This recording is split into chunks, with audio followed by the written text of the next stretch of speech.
Bismillahirrahmanirrahim. Assalamualaikum warahmatullahi wabarakatuh. Mesyuarat Islamic Military Counter-Terrorism Coalition IMCTC Defence Ministers Council kali kedua diadakan di Riyadh, Arab Saudi. Mewakili negara Brunei Darussalam dan selaku wakil kepada Kebawah Duli Maha Mulia Paduka Seri Baginda Sultan dan Di-Pertuan Negara Brunei Darussalam ialah Yang Berhormat PH Datuk Laila Raja, Major Jeneral Besara Datuk Paduka Seri Haji Awang Halbi bin Haji Muhammad Yusof, Menteri di Jabatan Perdana Menteri dan Menteri Pertahanan kedua. Mesyuarat dirasmikan dan dipengerusikan oleh Duli Yang Teramat Mulia Putera Khalid bin Salman bin Abdul Aziz Al Saud, Menteri Pertahanan Kerajaan Arab Saudi. Antara agenda mesyuarat yang dibincangkan termasuk strategi dan pencapaian utama IMCTC serta usaha dan inisiatif-inisiatif negara-negara anggota IMCTC bagi membentras keganasan. Mesyuarat kedua ini dihadiri oleh 42 negara-negara ahli dan 3 buah negara pemerhati. Mesyuarat Menteri-Menteri Pertahanan IMCTC kali kedua diadakan sebelum berlangsungnya pameran World Defence Show edisi kedua yang diadakan bermula kemarin hingga 8 Februari yang dianjurkan oleh Kementerian Pertahanan Kerajaan Arab Saudi. Secara berasingan, Menteri di Jabatan Perdana Menteri dan Menteri Pertahanan kedua membuat perjumpaan dua hala bersama Tuan Yang Terutama Dr. Khalid bin Hussein Al-Biyari, penolong Menteri Pertahanan Saudi bagi hal ehwal eksekutif. Semasa perjumpaan dua hala tersebut, Yang Berhormat menyertakan ucapan menjunjung kasih dari Kebawah Duli Maha Mulia Paduka Seri Baginda Sultan dan Di-Pertuan Negara Brunei Darussalam di atas jemputan Duli Yang Teramat Mulia Putera Khalid bin Salman bin Abdul Aziz Al Saud bagi menghadiri mesyuarat tersebut dan seterusnya menyertakan ucapan tahniah ke hadapan Majlis Duli Yang Teramat Mulia di atas kejayaan pengendalian mesyuarat IMCTC. Di samping itu, kedua-dua belah pihak juga berbincang mengenai isu-isu cabaran keganasan di peringkat serantau dan global. Pada akhirnya, kedua belah pihak juga mengesahkan komitmen yang kuat ke arah memperkukuh dan mempertingkatkan lagi kerjasama pertahanan dan ketenteraan di antara negara Brunei Darussalam dan Kerajaan Arab Saudi. Buku bertajuk Masjid-Masjid Negara Brunei Darussalam diterbitkan dengan tujuan untuk menonjolkan sejarah masjid-masjid utama di negara ini dan seluruh dunia. Buku tersebut mengetengahkan banyak rujukan sejarah termasuk kitab suci Al-Quran berkenaan masjid dalam sejarah Islam dan hadis Nabi Muhammad SAW tentang adab memasuki sesebuah masjid. Kemarin diadakan majlis pelancaran buku tersebut di salah sebuah hotel di Gadong.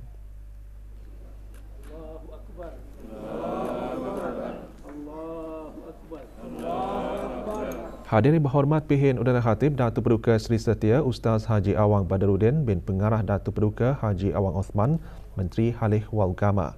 Penerbitan buku ini diharapkan sebagai sumber pengetahuan dan rujukan kepada orang ramai di samping menjadi sumbangan ke arah pembangunan masjid-masjid masa depan di negara Brunei Darussalam.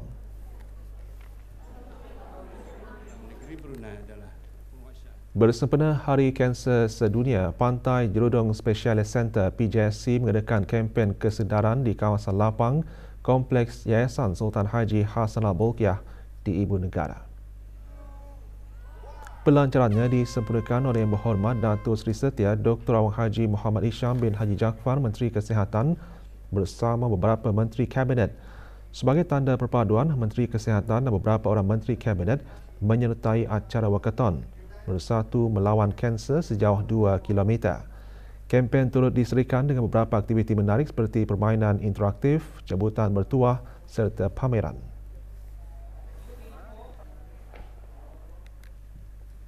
Kanser pangkal rahim merupakan salah satu dari 3 jenis kanser teratas yang dihidapi dalam kalangan wanita di negara ini selepas kanser payudara dan kanser kolorektal. Kanser pangkal rahim dapat dicegah dan diubati jika dikesan pada peringkat awal. Sempena Hari Kanser Sedunia, ikuti laporan perkongsian pakar perubatan mengenai penyakit tersebut bersama Aisyah Jailani.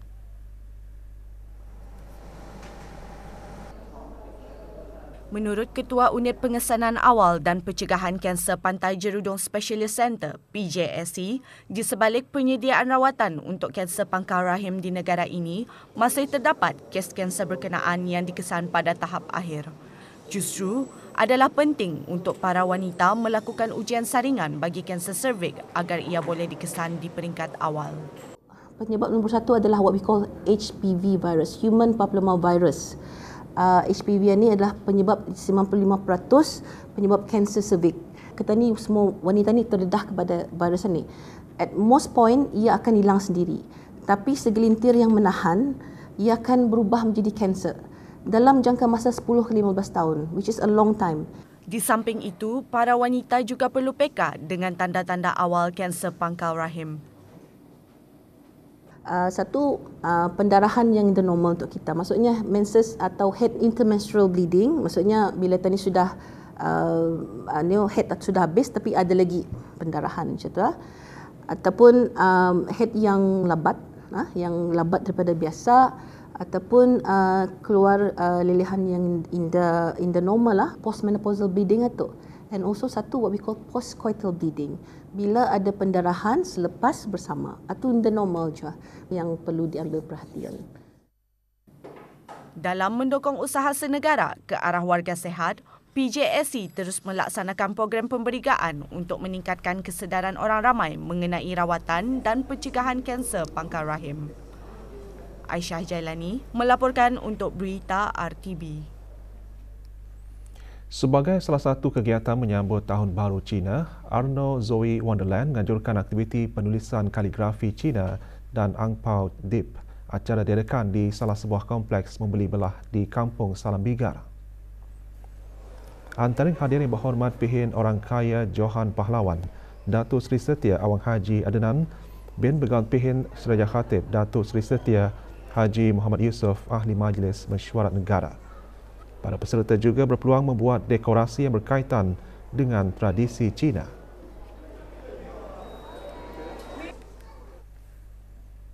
Seratus murid yang mengikuti kelas Al-Quran dan Muqaddam di Masjid, Surau dan Balai Ibadat Daerah Tutong diraikan pada Majlis Khatam Al-Quran. Majlis berlangsung di Masjid Pengiran Muda Abdul Wakil, Kiudang, Daerah Tutong.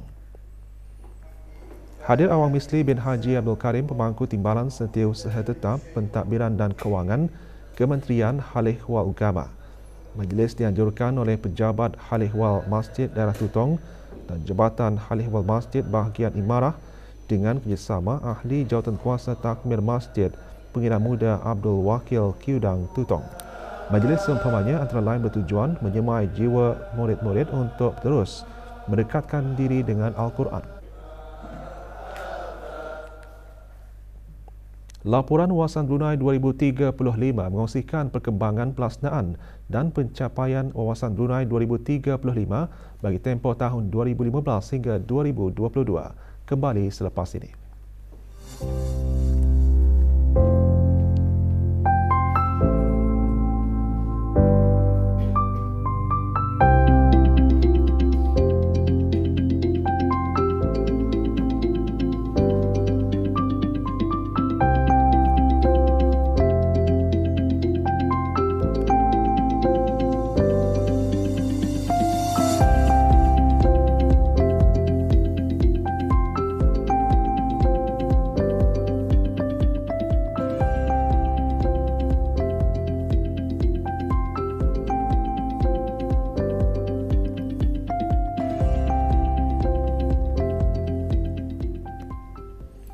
Persatuan Pengakap Daerah Brunei dan Muara dan Jemaah Rimba Muhibbah menganjurkan kempen kebersihan. Kempen sempena memperingati Isra' Mi'raj itu diadakan di kawasan Tanah Perkuburan Madah di Kampung Rimba. Kira-kira 50 ahli pengakap daerah Brunei dan Muara menyertai kempen kebersihan. Kempen kebersihan merupakan salah satu aktiviti Persatuan Pengakap dalam usaha menjalinkan kerjasama yang lebih erat dalam hal ehwal kemasyarakatan dan berkebajikan. Turut menyertai aktiviti gotong royong Awang Samsudin bin Ahmad, Pesuruhjaya Pengakap Daerah Brunei dan Muara.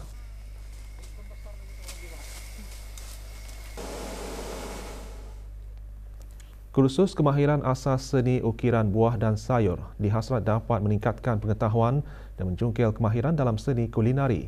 Kursus yang menyasarkan golongan belia dan komuniti diadakan di Pusat Belia Tutong. Kursus merupakan salah satu program kemahiran artisan Pusat Pembangunan Belia. Ia juga antara lain bertujuan memberikan pendedahan asas kepada belia mengenai kemahiran yang berpotensi untuk dimajukan.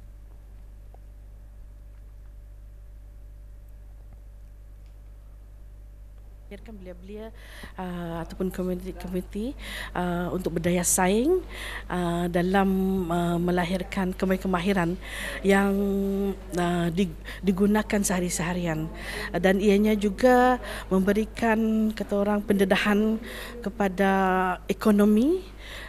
Dan di samping itu diorang dapat menerapkan kursusan ini untuk pendapatan bisnes diorang. Unik ni. Ini kalau untuk macam kita ni ada cucu untuk ada mengantar hantaran lah orang dah payah mengambil upah sendiri membuat, dan bila kalau balik ke rumah boleh lagi mengajar cucu-cucu macam mana. Satu kursus yang bagi saya sendiri sangat bagus, dan saya pun baru pernah pertama kali mengikuti kursusan yang lama saya tunggu. So bila ada saya ambil peluang lah untuk menghalusi minat ada tapi tidak pernah mengikuti. Lebih 4,000 para pelajar dan ibu bapa berkunjung ke Expo Pengajian Tinggi kali ke-9 pada hari pertama Expo diadakan. Expo 2 hari yang berakhir kemarin berlangsung di Dewan 2 Bridex Cerudong. Expo Pengajian Tinggi merupakan aktiviti tahunan yang diupayakan oleh Kementerian Pendidikan. Fokus utama Expo menyediakan pusat informasi sehenti pengajian tinggi. 47 petak pameran disediakan daripada jabatan-jabatan Kementerian Pendidikan, institusi-institusi pengajian tinggi tempatan dan luar negara serta kedutaan-kedutaan dan agensi berkaitan. Di samping itu, Expo juga memberikan peluang kepada orang ramai khususnya pelajar bersemuka dengan pihak institusi-institusi pengajian tinggi serta agensi-agensi sektor pendidikan bagi mendapatkan maklumat yang diperlukan. IBT akan menawarkan 4 program baru bagi pengambilan Ogos 2024, iaitu HNTech in Digital Marketing, HNTech in Application Development, HNTech in Aircraft Engineering dan MTech in Manufacturing and Maintenance. Semua program yang keempat-empat tadi itu adalah 2 tahun bagi 4 semester. We provide 2 types of courses. One is the long courses, one is the short courses. We have short courses like the practical guide of basic accounting, intermediate accounting, as well as advanced accounting and other courses. And the long courses we actually have globally recognized qualification. Kami ada kolaborasi dengan beberapa awarding bodies lah. Contohnya UNITAR International University Malaysia. Dalam UNITAR University Malaysia ni kami mengoffer kursus-kursus peringkat tinggi lah. Misalan Master of Business Administration, MBA. Para pengunjung boleh meneroka pelbagai produk yang ditawarkan oleh para pengusaha bagi mencipta pasaran yang dinamik merentasi pelbagai industri pada acara Event People Volume 3. Acara diadakan di sebuah pusat membeli belah di Bandar Seri Begawan. Acara anjuran Anytime Group Company dengan kerjasama The One Mall menyediakan platform bagi perniagaan yang telah bertahan lama untuk mempamerkan adaptability dan dedikasi mereka. Acara juga bertujuan menyokong perniagaan baharu untuk berkembang, merangsang inovasi dan kepelbagaian dalam ekonomi tempatan. Acara diadakan setiap hujung minggu pada bulan ini. Acara memberi impak yang ketara dengan edisi pertama dan keduanya dan kini mengundang perniagaan baru bermula.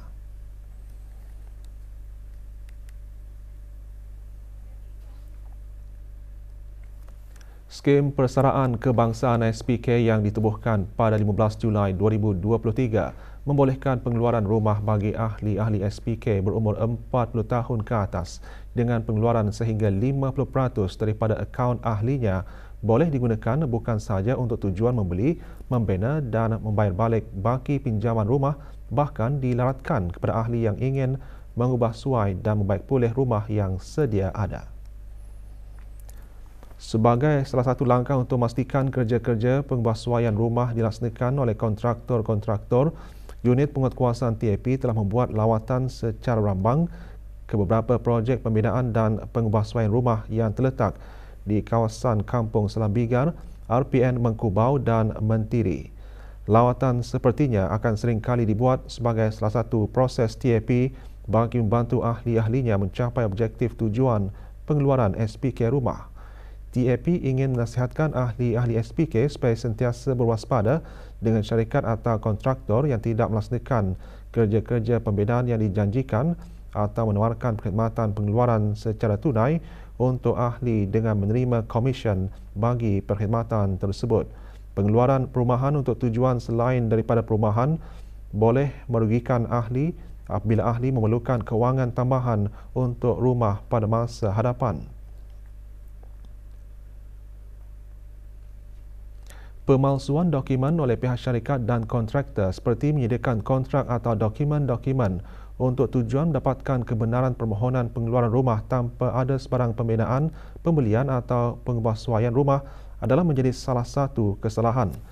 Jika disabitkan kesalahan, syarikat atau kontraktor boleh dikenakan hukuman di bawah bab 35 Perintah Skim Persaraan Kebangsaan 2023 kerana tidak menggunakan bayaran pengeluaran berkaitan dengan rumah. Denda tidak melebihi RM3,000 bagi kesalahan pertama atau RM10,000 bagi kesalahan kedua dan seterusnya. Maklumat lengkap mengenai SPK boleh didapati melalui laman sesawang TAP atau akaun rasmi media sosial Facebook dan Instagram. Maklumat lanjut hubungi Pusat Panggilan TAP di talian 272-2929 semasa waktu bekerja atau melalui email di ask@tap.com.pn. Separuh jalan di Jalan Wasan ditutup sementara hari ini 5 Februari hingga 10 Februari bermula 8 pagi hingga 5 petang. Penutupan adalah bagi kerja pembaikan jalan di Jalan Wasan berhampiran tanah perkuburan Wasan. Para pengguna jalan dinasihatkan untuk mematuhi papan tanda arahan jalan raya serta had kelajuan yang telah ditetapkan.